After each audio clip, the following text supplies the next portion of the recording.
Greetings, and welcome to Union HQ, Closer. At this point, you've probably heard your fellow Closers talking about a number of things to look out for, such as joining a crew, raising your pets, customizing your house, using the Allen and Poe stations to craft, salvage, and tune, tuning your costumes through Dr. Jung, and even getting promoted.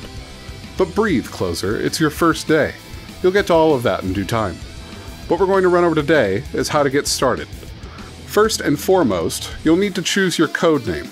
This is the name that will persist throughout the entirety of your career, so think carefully. Next, you'll be deciding on your very first agent to hire into your employ. Each of these characters uses psi power and physical power, your two main modes of damage in Closers. Characters like Sylvie and Levia will be using mostly psi power, whereas characters like Jay and Harpy will be using mostly physical. For a hybrid, try out Yuri, who has the best of both worlds.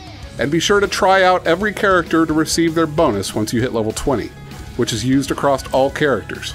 Let's get right to work. We're considering this a training mission, but in case the action gets a little too fast-paced for you, here's a basic rundown of what you need to know.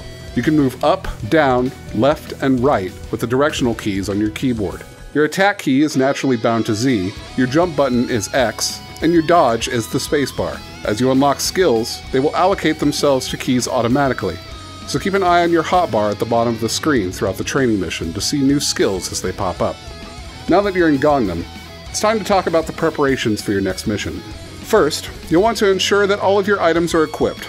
To start with, you'll want to make sure that you equip a weapon core which is directly responsible for the amount of damage you're doing, up to 3 modules which directly affect your physical or psi power, and up to 6 trinkets, which essentially give you additional defense. Let's talk about upgrading your skills.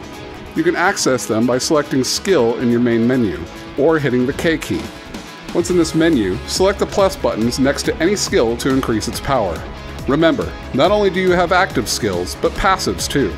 Level those up to have some stronger overall power. Next, you'll want to start grabbing your quests. Yellow quests are an epic mission or story quest. Green is an ordinary mission, and blue is a repeatable mission. Red is a daily mission for your Union Watch, which you can access by clicking the Union Watch button above your health bar at the bottom of your screen. And finally, purple quests are your promotion quests, which will net you even more skills. Keep an eye out for those, you won't want to miss out on them. Finally, you're going to find that sometimes you need a little help. Be sure to ask. You can form a squad with up to 3 other Closers on almost every mission. So don't hesitate to jump into the chat channel and ask your fellow players to help you defeat the latest threat to Gangnam. And if you ever need a refresher on any of these things, don't forget to check out your help guide in the main menu. Closers is a non-stop, fast-paced, and action-filled game. Don't let the forces of the dimensional armies take over our cities, and do your part to bring about peace. Now let's get out there and destroy some dimensional monsters.